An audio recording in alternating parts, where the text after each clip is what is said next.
कहा यह जाता है कि इलाज से बेहतर है कि आप बीमार होने से पहले अपने अगर साल में 2-4 टेस्ट कराएं तो ज्यादा बेहतर होता है। और इसी सिलसिले में दिल्ली सरकार ने एक नया तोहफा लोगों को दिया है। 1 जनवरी से दिल्ली सरकार के अस्पतालों में 450 टेस्ट मुफ्त होंगे और ये सारे टेस्ट मोहल्ला क्लिनिक में भी मुफ्त किए जाएंगे।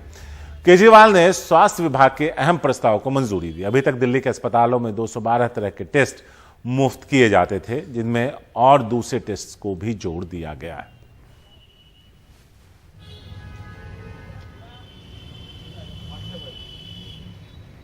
शरद शर्मा है हमारे साथ इस बारे में ज्यादा बात करने के लिए। सीधे शरद के पास चलते हैं और उनसे इस मामले में बात करते हैं।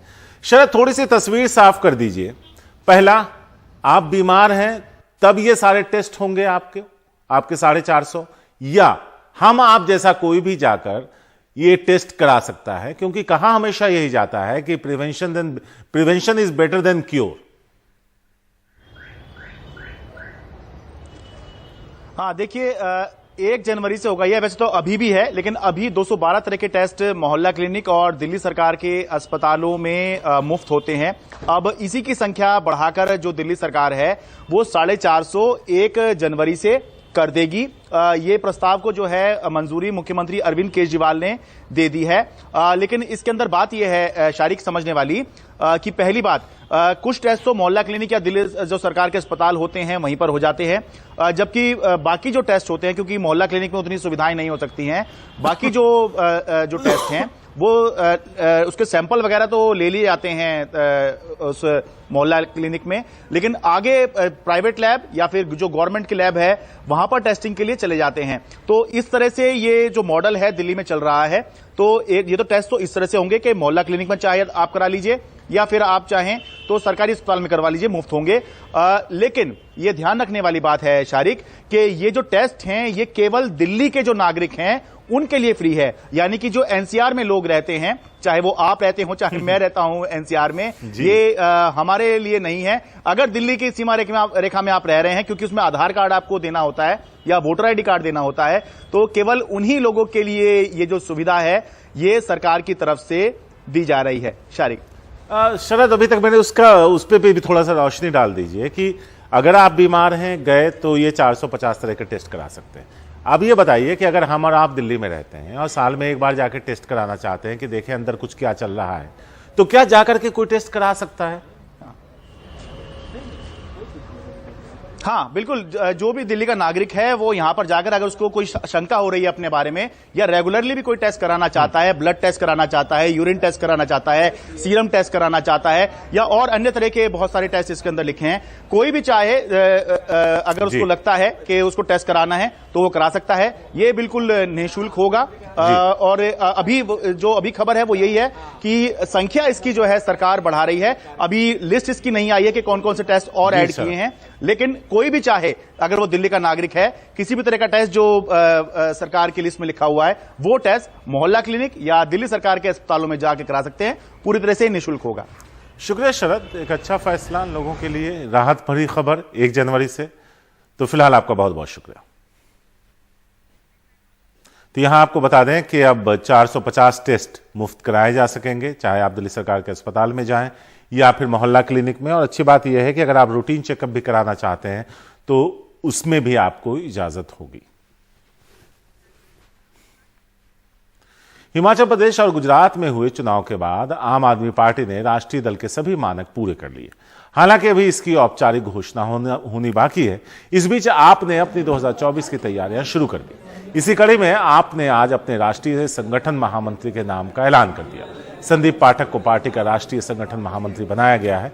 आपको बता दें कि पंजाब चुनाव में जीत और गुजरात में संगठन को खड़ा करने में संदीप पाठक की अहम भूमिका रही है।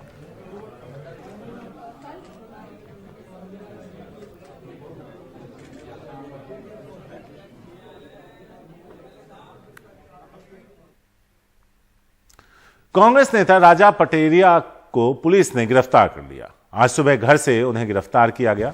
दमोह में उनके घर पर यह गिरफ्तारी हुई। पीएम मोदी के खिलाफ विवादित बयान का यह आरोप उन पर है। कल राजा पटेरिया के खिलाफ दर्ज की गई थी एफआईआर। बाद में उन्होंने सफाई भी दी थी, लेकिन उस सफाई पर भरोसा नहीं किया गया। वो कांग्रेस के राज में मंत्री भी रह चुके हैं।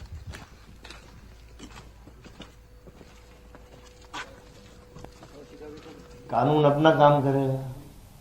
न्याय की कुर्सी पे जो लोग बैठे हैं वो काल, समय और परिस्थिति के अनुसार क्या शब्द निकाले गए, उसके पीछे छुपी हुई भावनाएं क्या आपराधिक प्रवृत्ति की थी, वो सारी बातें अब जो यदि FIR हुई है तो न्यायपालिका अपना काम करेगी।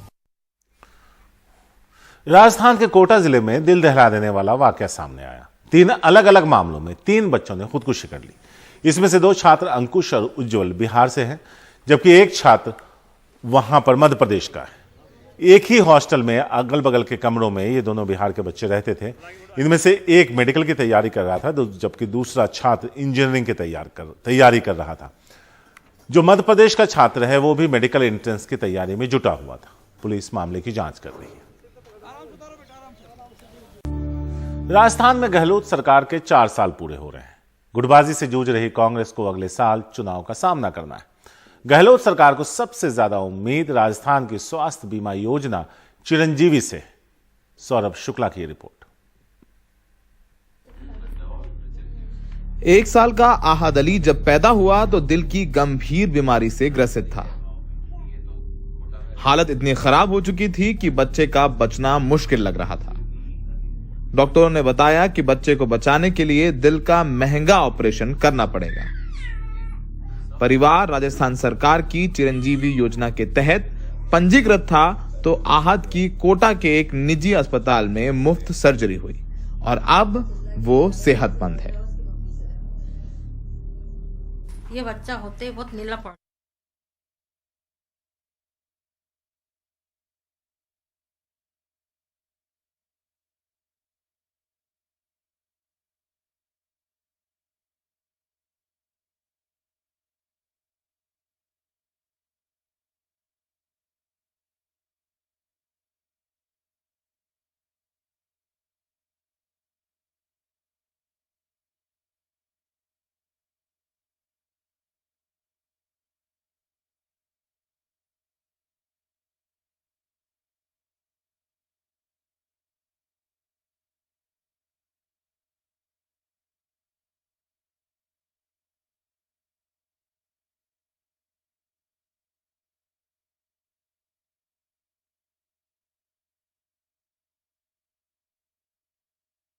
राजनाथ सिंह जी इस विषय पर सदन के सामने अपना बयान रखेंगे। जब बयान रखने की बात कर ही दी तो इसका कोई औचित्य नहीं था। मुझे भी थोड़ा आश्चर्य लगा। फिर मैंने प्रश्नकाल के सूची को देखा तो 5 नंबर का प्रश्न देखकर मैं इनकी चिंता समझ गया। 5 नंबर के प्रश्न है राजीव गांधी फाउंडेशन के FCRA रजिस्ट्रेशन को रद्द करने के बारे में। अब उन्हीं के कांग्रेस के ही सदस्य के द्वारा ये प्रश्न पूछा गया और जवाब में बहुत स्पष्ट था। अगर तो मौका देते तो मैं सदन के पटल पर भी बताता कि राजीव गांधी फाउंडेशन को 2005-6 और 2006-07 के वित्तीय वर्षाल में चीनी दूतावास से 1,35,00,000 रुपए का अनुदान प्राप्त हुआ था।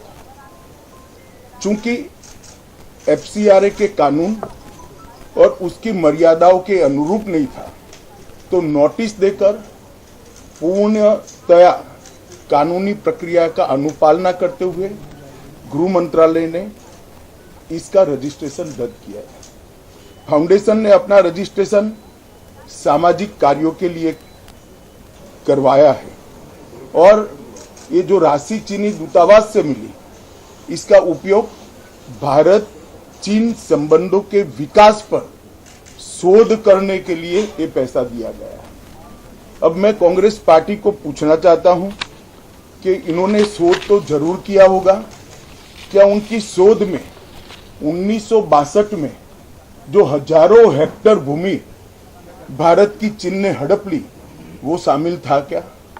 और शोध इस पर किया तो रिपोर्ट क्या आई है? नेहरू जी के प्रेम के कारण सुरक्षा परिषद में भारत की स्थायी सदस्यता बलि चढ़ गई। इस विषय को उन्होंने शोध का विषय बनाया था क्या? और अगर बनाया था तो इसका नतीजा क्या हुआ? जिस वक्त गलवान के अंदर हमारे सेना के वीर जवान चीनियों से भिड़ रहे थे, उस वक्त चीनी दूतावास के अधिकारियों को कौन रात्रि भोज दे रहा था? वो उनकी शोध का विषय था क्या? अगर था तो उसका नतीजा क्या हुआ? जब उनकी सरकार थी तो 2006 में भारत में चीन के दूतावास ने पूरे अरुणाचल और पूरे नेफा पर दावा कर दिया। वो उनकी शोध का विषय था क्या? अगर शोध हुई तो उसका नतीजा क्या हुआ? 25 मई 2007 को चीन ने कांग्रेस के ही मुख्यमंत्री दोरजी खंडू को वीजा देने से इनकार कर दिया, क्योंकि ये तो हमारा ही हिस्सा है अरुणाचल। ये भी शोध किया गया क्या? 13 अक्टूबर 2009 को मनमोहन सिंह की अरुणाचल यात्रा पर चीन ने आपत्ति जताई, वो आपने जांच किया है क्या? और 2010 में चीन ने जम्मू कश्मीर के लोगों को स्टेपल वीजा जारी करने की प्रथा शुरू की, ये भी क्या आपका शोध का विषय था? 2011 में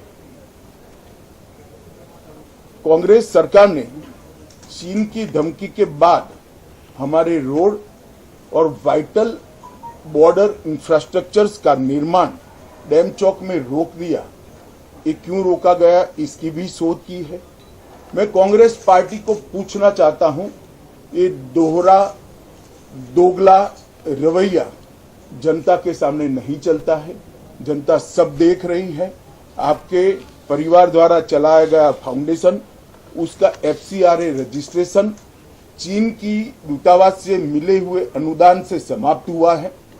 आपके ही समय में हजारों किलोमीटर भूमि अवैध रूप से हमसे हड़प ली गई है।